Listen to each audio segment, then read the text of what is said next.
Hey, what's up guys, it's Smiley. Thank you guys so much for clicking on this video. Today we're going to be talking about the Anecho X223 from Anechoic Suppressors. This is going to be an overview video, pretty much going over all the technical data of the suppressor, and then the next video, when I show it, it's going to be the full review and my opinions, my thoughts, so on and so forth, how well the can performs.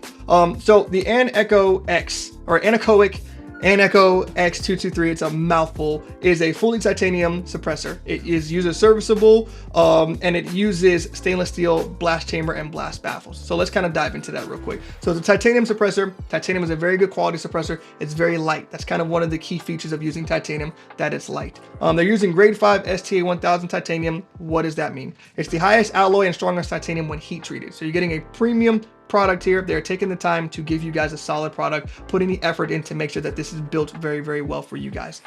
It uses a unique Baffle anechoic chamber system with an interrupted central tube. That's going to be the internals, okay? So it is a proprietary baffle system to Anechoic themselves. Whenever you take the baffles out and you look at them, they're really interesting. You'll see a lot of holes cut out, and then where your round travels through, you'll see like a reversed ribbed effect. This, in my assumption, I'll have to get with Anechoic to get a guaranteed detail, which I'll have in the review.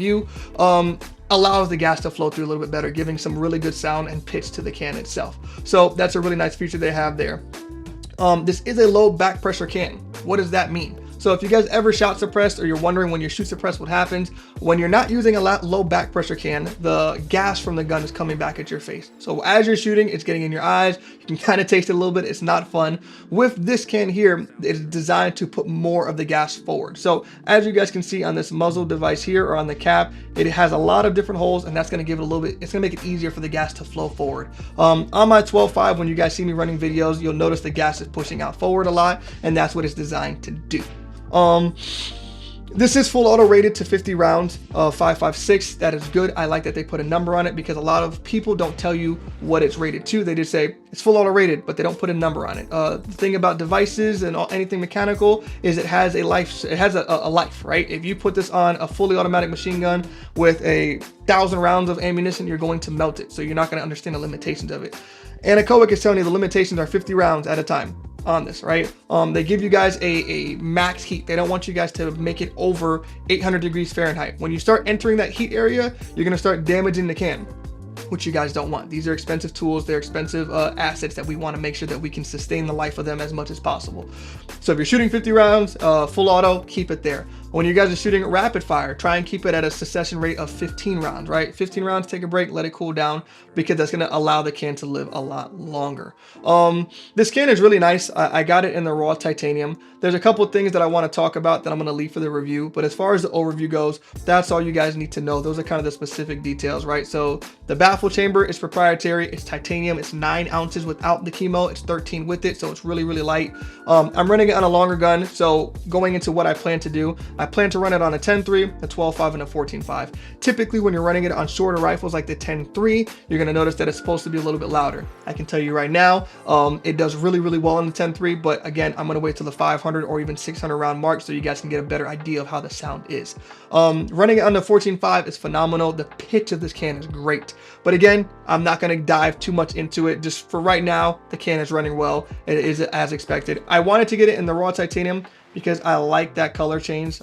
Not everything has to be tactical black. Some things can just be cool in the way it is. So I'm very excited for this. They do make an Anecho X223L, which is a little bit longer. That'll be nice if you're running a little bit shorter rifles. So if you are planning to run just a 10.3, the 223L is going to give great sound suppression on there. But if you don't want something super long, this right here is just right. It fits the bill. You're not going to have an issue with it, in my opinion, so far.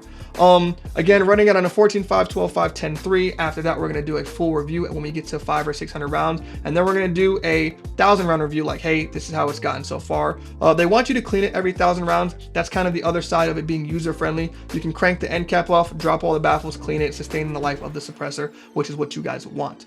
Again, shout out to Anechoic. I'm really happy and excited that they sent this to me. If you guys are not familiar, we are planning to launch a suppressor series here where we talk about what you need to know to have one of these, right? The practicality side of it. In the review, I'll put up some of the specs on this because again, I don't have a decibel meter. That is going to be for a little bit of different crowd. They're going to be a little bit more nitpicky when they're talking about what they want out of a suppressor.